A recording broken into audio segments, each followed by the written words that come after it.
Madam Buye kenda ko ni. Dako bien.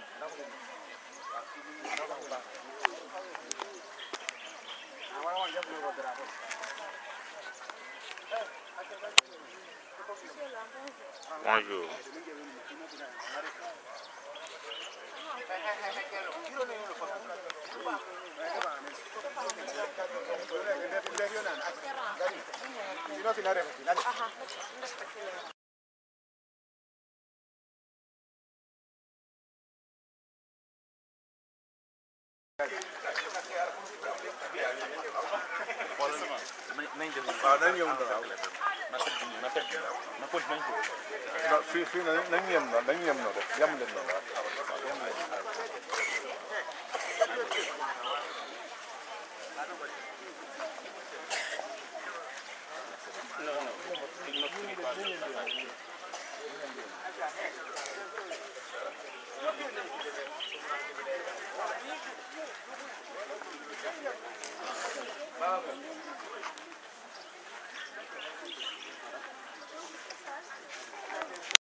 Voilà, merci.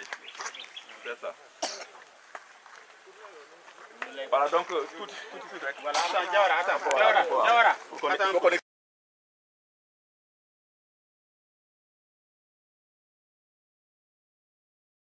explique le sens un peu quoi. Donc je salue là-dessus au sous-préfet ainsi que le censeur qui est là et tous les directeurs d'école, les enseignants, les élèves. Je crois que depuis le mois dernier, le président de la République a initié cette journée, cette cérémonie de levée des couleurs. C'est pour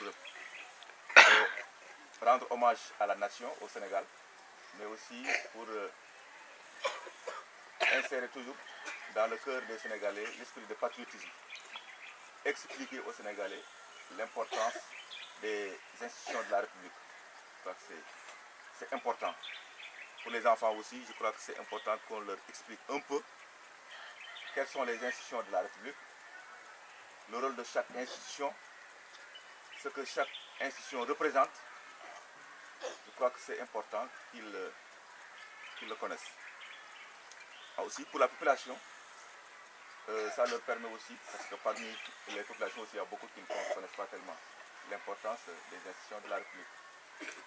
C'est pourquoi nous avions préparé un petit document pour rappeler, tout simplement, c'est pour rappeler, parce que je sais que vous avez déjà fait cela en classe, mais les symboles de la nation sont d'abord, il y a le drapeau, il y a ce qu'on appelle le sceau. Le sceau, c'est le tampon de la République.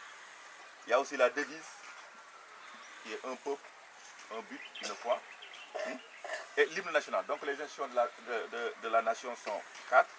Il y a le drapeau, il y a le sceau, il y a la devise, il y a l'hymne national. Le drapeau symbolise l'indépendance de la nation.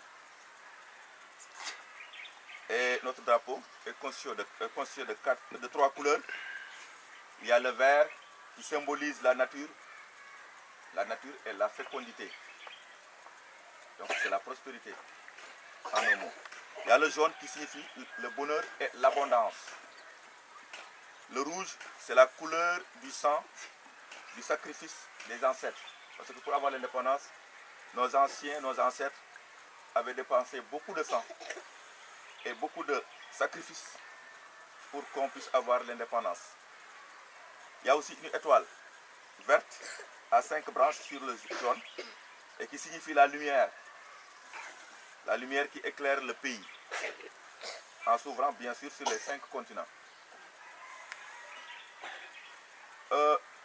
Quand on lève ou on descend les couleurs, il faut cesser toute activité. On doit s'arrêter. Ça, c'est pour respecter le drapeau national. Le drapeau peut être en berne, c'est-à-dire qu'on peut l'attacher au milieu. Là, il est hissé au milieu du mât. C'est quand il y a un deuil ou bien une catastrophe nationale au niveau du pays. Le sceau, comme je l'ai dit, c'est le cachet officiel du Sénégal. C'est un cachet. Il y a 2 faces. Sur la première ligne, il y a un lion et une étoile. Sur la deuxième figure, un baobab avec la devise du pays, un peuple, un but, une foi.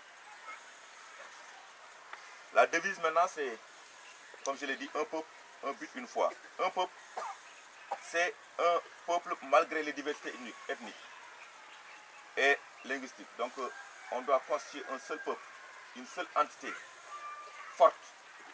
Et pour cela, il ne doit pas y avoir de considération d'ethnie, de considération de race, de considération de religion. Tout ça, on ne doit pas l'avoir. Mais on doit former un seul peuple, une seule entité forte et lutter pour la République. Le but maintenant, nous devons viser le même objectif. Le but, c'est le même objectif qui est de défendre notre pays, de le développer et de donner le bien-être à tous nos enfants. C'est ça notre but. Le bien-être social, le bien-être de nos enfants, le bien-être familial. C'est ça. Que toutes les familles vivent en bon état. Qu'il y ait le bien-être social. Que ça marche, qu'il y ait la paix. C'est ça le but que nous cherchons. Et la foi, nous devons avoir cette foi-là pour notre peuple, pour notre but et pour nos institutions. C'est-à-dire la foi, l'amour patriotique que nous tous, nous devons avoir pour notre nation, pour notre pays, le Sénégal. Maintenant, l'hymne national, vous l'avez chanté tantôt, je crois que tout le monde le connaît ici. L'hymne national symbolise la gloire, le courage, la splendeur, la foi, l'espérance. Vous savez que nous, au Sénégal, partout en Afrique d'ailleurs, on a l'habitude de chanter quand on travaille ou bien pour montrer sa bravoure. C'est pourquoi nous aussi, nous avons notre hymne national. Quand nous avons eu notre indépendance, nous avons créé notre hymne national pour symboliser, pour manifester notre gloire d'être indépendant, d'avoir notre souveraineté nationale. Donc je crois que ça, tout le monde le sait. Pincez tous vos koras, frappez les balafons. Le lion rouge a rugi. Le lion, vraiment, c'est le symbole de la nation. On a l'habitude vraiment de le citer partout où il y a la gloire. Même l'équipe nationale du Sénégal, c'est les lions. petits de l'équipe nationale, c'est les lionceaux. Nous, notre animal totem, c'est vraiment le lion, comme les Ndiaye, pas comme les Sarr. D'un bond s'est lancé, dissipant les ténèbres, soleil sur notre terreur, soleil sur notre espoir. Debout frères, voici l'Afrique rassemblée, fibre de mon cœur vert, épaule contre épaule, mais plus que frères, ô Sénégalais debout, ils sont la mer et les sources, ils sont la steppe et la forêt, salut Afrique mère. Je crois que c'est ça la nation, c'est ça que nous voulons, que vraiment que chacun de nous garde ça, et ne jamais oublier ça. Nous, on a été des enfants, nous avons été tout comme yéen. Jaar nañ 6e, jaar 5e, 4e, 3e ba CM2 def examen. Mais dafa am jikko boo xam ne bi moom lañ war a def ci suñu xol pour ñu mën a réussir. Parce que réussir, pour nga réussir, il faut que nga am respect ci sa bopp, mais respect ci ñi nga dëkkal, d'abord élèves yi nga bokkal, respect ci say maîtres yi lay jàngal, respect ci sa yaay ak sa papa, say waajur nga respecté leen. Kenn ku nekk nga jox ko cër ba wàcce nga ñëw nga nuyu leen balaa nga def dara.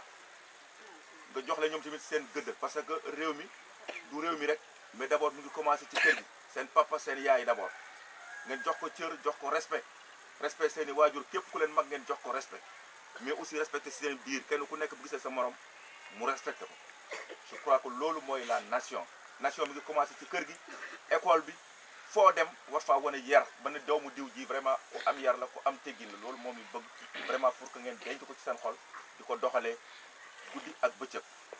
maa ngi leen di sant di la ñaanal bu baax weer bii di ñëw incha allah je crois le premier peut-être ce sera encore le 4 le premier lundi école arabe moom tamit dana ay lu demee nii quoi parce que xale yëpp li ñu bëgg ñu bokk ci mais mag ñi fi jaar aussi ñi xam li tax ñuy oote loolu aussi tax na li tax ñuy jóg quoi ñu ngi sant bu baax président de la république moom mu indi lii parce que lii ñàkkoon na fi mais moom moo ko indiwaat ñu ngi koy sant bu baax di ko gërëm donc vive le président de la république vive le président de la république. Vive le président de la république. wax leen vive le